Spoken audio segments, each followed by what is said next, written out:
Hello, everyone. Welcome back to the Leadership Vision podcast. My name is Nathan Freeburg, and today I am joined by the authors of the award-winning book, Unfolded, Lessons in Transformation from an Origami Crane, Dr. Linda and Brian Schubring. Welcome to the podcast.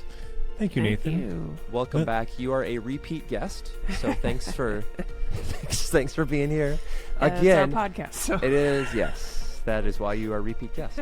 I guess you're not technically a guest. You know, I've read Unfolded now, I think 3 times. I've listened to most of it on the audiobook. And I don't reread books like that. I, every once in a while, will reread a book again, and something inevitably jumps out, you know, that's different, or maybe I didn't catch it the first time. And so what I'm wondering if we can do today on the podcast, or what we're going to do on the podcast, I should say, is I've identified 3 quotes that kind of hit me differently the last time I read them. I don't want to say they're my favorite quotes or the best quotes, but they're just 3 that kind of jumped out at me.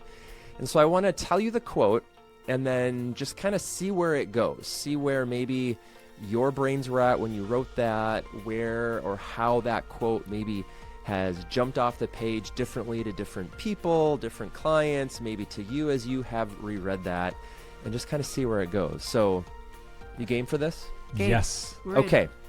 So the first quote from page 38 is, "Healing begins by accepting ourselves just as we are." And who says that, Nathan? And who says that? I think that's Owl. Yes. Yes. So if you're watching this, here's Owl. That's what Owl looks So like. big. I love Owl. I have my, as we've talked about before, there's a colored version of that somewhere that my children have colored in. What does this quote mean? What is the difference maybe between accepting ourselves as who we are versus just maybe settling? Let's just start with that and see where this goes. Oh, I like that. I like Okay. what you said, Nathan, because you put a twist on that quote that I didn't think about. Accepting yourself as you are, I think for some people it means settling for who you are as an expression of the circumstance that you're in. And that can be settling. That's not what I initially intended when I wrote that line. What I intended was accepting ourselves as we are, which includes the parts of us that we see and don't see. It includes the talent that we see or the potential that is unseen. Accepting ourselves as we are in this moment and really paying attention to the parts of our lives that are being exposed to the elements and the parts that we're protecting. I feel that one of the biggest lessons in life is that we are these unique treasures that for the most part are left undiscovered. And I believe that if we accept ourselves as we are, as wholly as we possibly can, that self-acceptance has the ability to ground us. And if we're grounded in our situation, not only will that change our perspective on the world around us, but it will also impact others who are seeking to calm and connect and be grounded themselves. A lot of times we talk to people and they want to find healing by accepting only certain parts of them, or find healing by getting to the right spot where they're healthy enough to then deserve the healing. And there comes a self-acceptance that I think the character of Owl begins to speak inside the playground, that it's like, accept the whole of who you are. Use all of those pieces, good, bad, and ugly, in order to have some insights into where you actually need to be healed, and where just acceptance will provide the healing balm. And I structured this sentence in 3 parts. Healing begins is part 1. I believe that there are people that misunderstand that healing begins at some point, and there are times where we're not ready for the healing to begin. By accepting ourselves is the second part of this sentence. And self-acceptance, I believe, is one of the main themes of the entire book for every one of the characters, as well as self-accepting of the playground, the places that we're in life. just as we are. That part of the sentence is the most difficult for me, because I want to accept myself as healed. I want to accept myself in a future place. I want to accept myself better than what I am. And as we are is asking us to be present with ourselves. And so when you look at this whole sentence together, healing begins where we are, and it begins with accepting ourselves and how it is that we show up, knowing that we are in this place at this time, in this moment, on purpose, and that healing can happen now. Nathan, why did this stand out to you? Well, it's sorry, Brian kind of threw me there with that 3-part thing, because healing you know begins. Me, Nathan. It's not I just know. a sentence. Healing. So part of the reason this stood out is because the most recent time that I read it, I realized that I was kind of replacing the word healing with like growing or improving, or I have this idea of everything needs to get better. Everything needs to be maximized. Everything that we're doing, I spent way too much time organizing our spice cabinet recently about all these expensive things, because it's got to be maximized. Wow. And so when I read healing begins by accepting ourselves just as we are, I think it means I have to get better as a human. Where what you just said is like healing begins, it's like that's sort of, maybe this is my question to you, is do you have to kind of heal from whatever it is by accepting yourself before you can become, I don't want to say the word better, but, and maybe to rephrase that a little bit is like we're trying to grow. We're trying to become better spouses and parents and leaders and team members and all these things that we want to improve on. Mm-hmm. And sometimes we beat ourselves up so much that feels really difficult to do. And so when you say healing begins by accepting ourselves just as we are, I immediately get into that fixer mindset of how do I become a better self-healer? And so does any of that make sense? Yeah, part of what I'm hearing in what you're saying, Nathan, and what I intended is the phrase "just as you are" necessitates asking the question, "How am I? How am I right now?" Not in the maximized sense, not in the projected sense, not in the performing sense. How am I right now? Because sometimes we misplace the demands of healing on something in our lives that's healthy, and we misplace the demands of healing on something that we're not yet. How am I helps us point and direct where the healing needs to take place. And if I ask myself, how am I, authentically and genuinely ask, how am I may realize that I am being healed as I am. Sure. And I think that the word healing, there is a slow time to healing. Ooh, I like that. It's not necessarily just, okay, now that I do this, then we're going to get there and I'll put a Band-Aid on it and everything will be fine. And so with that, Nathan, I think the striving, one of the to accept who you are, eliminates the striving to try to just quick heal so that you can fill in the blank. I think as humans, we're on this journey of healing, and we bump into that maximized state as we journey through, and as some of those wounds become just scars and reminders. So I'm glad I messed with you a little bit. Well, yeah, and we have a couple other quotes to get to here, but it's interesting going back to Brian, the 3 parts of it. Healing begins. It doesn't say healing is over when. It begins by accepting ourselves. So who are we? And am I okay with that? Just as we are today. And I think, well, I'll speak for myself, is that most often, too often, sometimes, I'm not maybe even aware of that, let alone at a place to kind of accept or acknowledge that. So, do you want to know like the big twist on this one? Yes, always the twist. The question is answered if you read the sentence in reverse order. Are we as just ourselves accepting by begins healing? Okay, Yoda. Not like that, Joker. Yes. Healing begins by accepting ourselves just as we are. Just as I am, I accept myself, so healing can begin. Yeah, it's a chicken or the egg situation, I guess. That's the learning that that I've come to. In the story, when this quote comes up, OC is in a place where she needs to recognize where she's at and how she got there, and accept that process so that she can heal because something else is coming.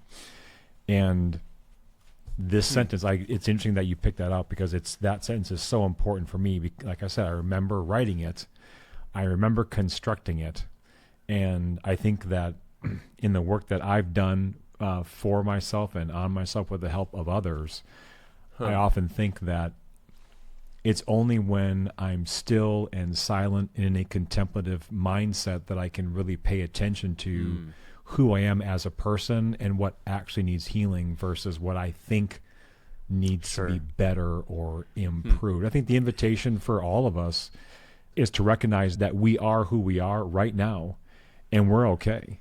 Yeah. Can we accept that and also accept that before growth and before performance, there are probably parts to all of our lives that would benefit from a time of healing, and who will help us in that healing process. There are some ways the body heals itself without any type of external intervention. Same thing happens with our self-acceptance. And there are other parts of ourselves where we do need to have others help us in the process of our healing. All right, here's a good reminder. Yes. Or I want to interject this, because it wasn't owl, it was turtle. Oh, really? It was Turtle, the loyal friend. Oh, yeah, Turtle. yeah. Turtle Better. says this quote. Yes, because Sure. I like that. That's even better. no, that it is even better, because turtle has a shell, and you think of the people that have shells, and you assume that they are protected from being hurt. Because he has a shell, people think he doesn't get hurt, but his healing happens on the inside, and people don't see that. So you're right, it is Turtle. I love that. Does that change how we set it up then? Nope. No, I don't think so. I want to go on to the next quote here. Yep. So then on page 35, this is definitely owl. You have the courage, why not try? I have so many questions about courage, but I'm wondering why so often people wait. There's so many stories about heroes throughout history, that they don't have that sense of courage, they just do it. So why so often do people feel like this need to wait until they have, however they're defining the word courage, before trying something? I believe that people wait because they're waiting for the right circumstance, and they overlook that the circumstance will never present itself. Courage will meet the circumstance. I believe that everyone has moments of courage in their life where they have acted in defiance of their circumstance and of their context, and they've overcome something. And within our maps, I think that there are imprints, there are marks in our map that those are moments of courage. And what we want to invite people to do is to not place the responsibility of a courageous act on your context or circumstance. The courage exists from within. It's up to us to release it. It's up to us to put it out there. We will often, in retrospect, say, "Oh, this happened, and then I was courageous."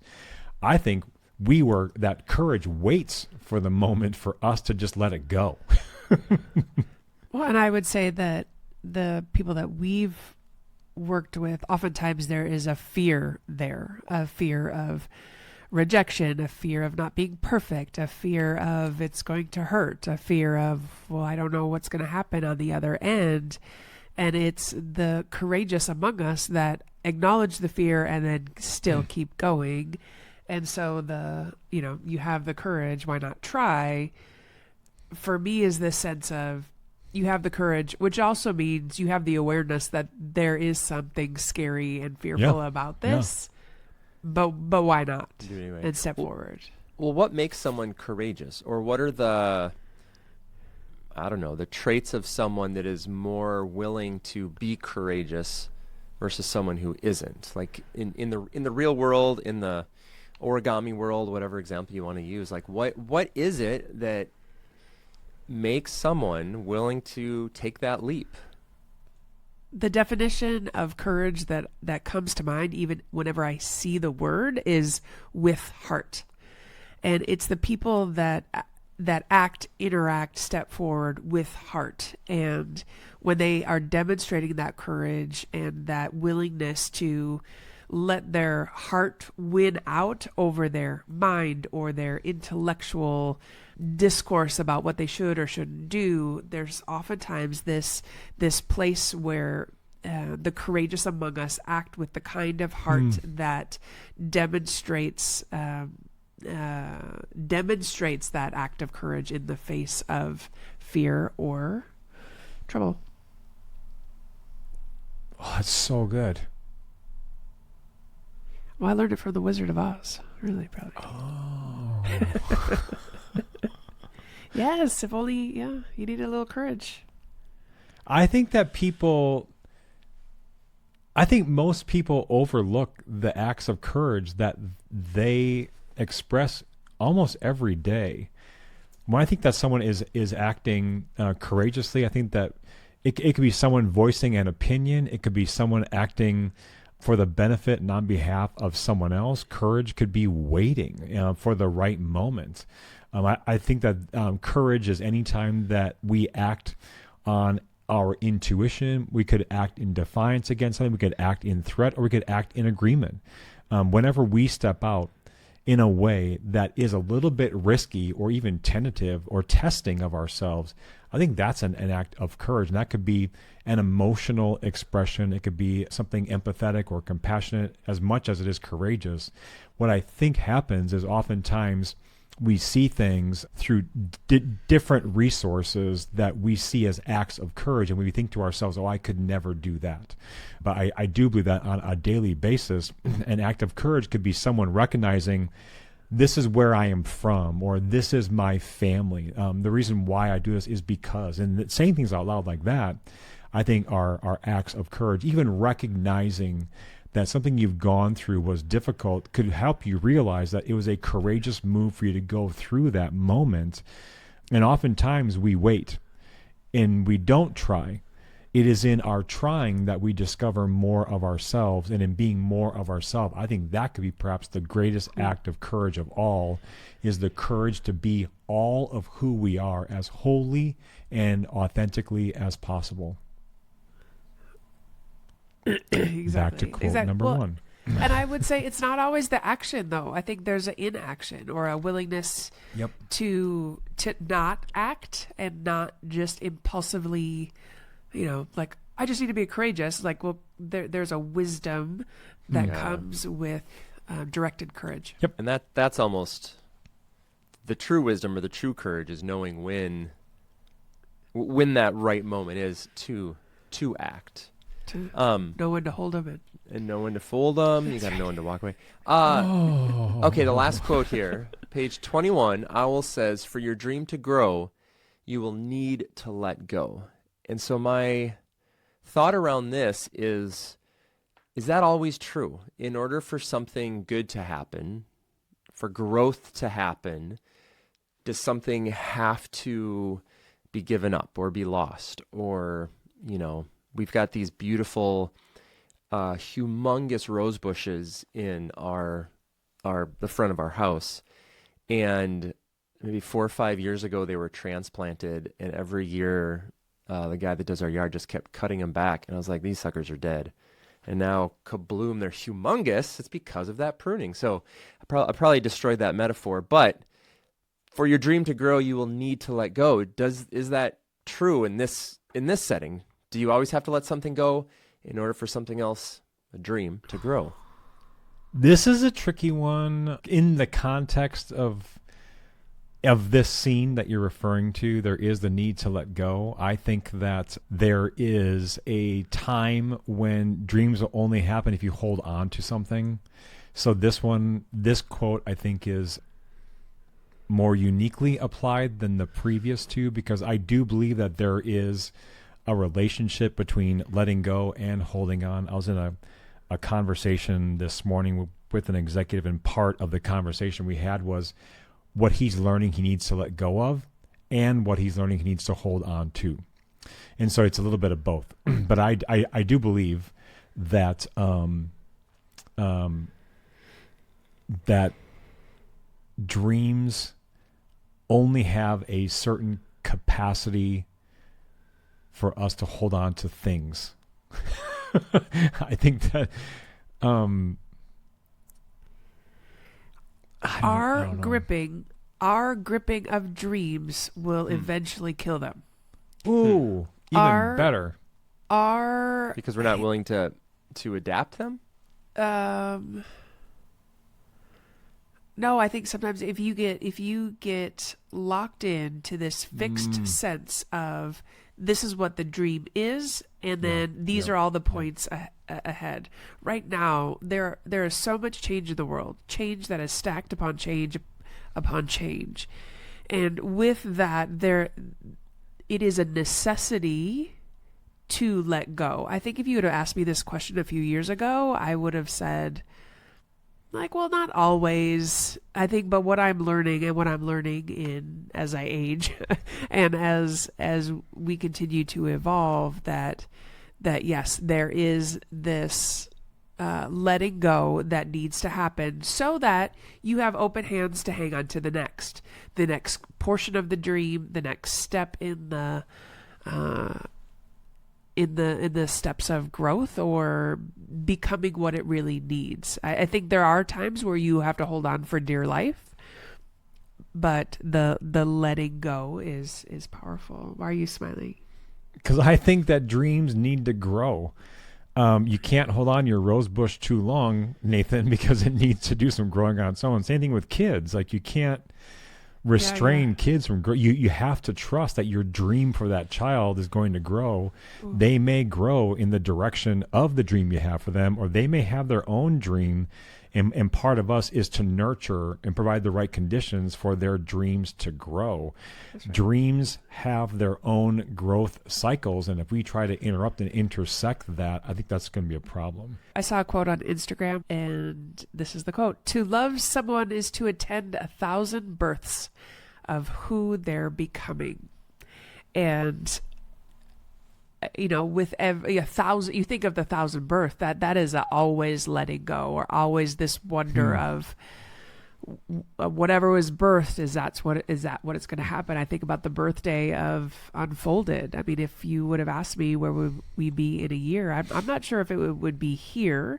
Yet all of our experiences and the things that we had to let go of, the things that we needed to grab onto, begin to shapeshift how even our story has grown and unfolded in the lives of people. Yeah. Well, I think for me, it's expectations are my dream inhibitor. Ooh, the thing I need to let go of is I have these expectations for whatever the thing is. I want it to go this way. Yep. And more often than not, if I can let go of those things, this dream, whether it's a tiny little dream or something larger, is more likely to come to fruition. And so to one of your points about sort of maybe that rigidity or that adherence to a specific path as the only one way to get there can sometimes limit us. So any final thoughts, Brian and Linda? I know there's gajillions of quotes that we could go through, but any final thoughts on these three, or maybe one little nugget of something to kind of put a bow on this conversation today? I think the reflection that I have as we're bringing this to a close is there's a time for all three of these elements. There's a time for healing, there is a time for courage, and there's a time for dreams to grow. And paying attention to what season it is and what time it is for each of these, they probably don't all three happen at the same time, but what is the sequence for you? And it's unique for each one of us. I like that. Well, thank you very much, Brian and Linda. I appreciate the conversation. If you listeners, if you have not yet picked up your copy of Unfolded, there's a link in the show notes, or you can get it pretty much wherever good books are sold. Thank you for listening to the Leadership Vision podcast, our show helping you build positive team culture. For more information about what we do, you can click the link in the show notes or visit us on the web at leadershipvisionconsulting.com. My name is Nathan Freeburg. I'm Linda Schubring. And I'm Brian Schubring. And on behalf of our entire team, thanks for listening. And happy birthday. Very melodic, yes. Happy birthday, Unfolded.